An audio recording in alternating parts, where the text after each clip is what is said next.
সব রকমের সবজি অল্প অল্প করে ঘরে পড়ে আছে, কি রান্না করবো ভেবেই পাচ্ছিলাম না, তাই ভাবলাম আজকে এই রান্নাটা করে নেওয়া যাক। আজকে বরকে রাতের বেলায় ডিনারে এই একটা পদ দিয়ে খাওয়াবো, আর কিছুই রান্না করিনি, কেননা ঘরে আর কিছুই নেই, বড় সময় পাচ্ছে না বাজার করার। প্রথমে কড়াই বসিয়ে বেশ খানিকটা সর্ষের তেল দিয়ে দিলাম, তাতে ফোড়ন দিয়ে দিলাম তেজপাতা, শুকনো লঙ্কা, আদা গ্রেট করে রেখেছিলাম সেটা, আর পাঁচ ফোড়ন দিয়ে একটু নাড়াচাড়া করে কাঁচা লঙ্কাগুলো দিয়ে দিলাম, কাঁচা লঙ্কাগুলো একটু ভাজা ভাজা করে এবার সব সবজিগুলো দিয়ে দিলাম। এটা যে কি হবে আজকে কে জানে।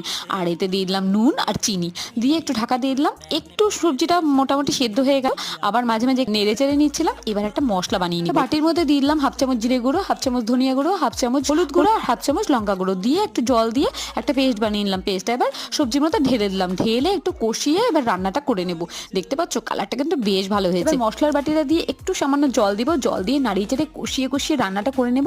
দেখো সবজিটা কিন্তু বেশ ভালো হয়েছে, এটা ভাত রুটি পরোটার সঙ্গে যা দারুণ লাগবে। একটা পদ দিয়ে খাবার দিয়ে বরকে শাস্তি দেবো, কিন্তু বর আমার পুরো প্লেটটাই চেটে পুটে খেয়ে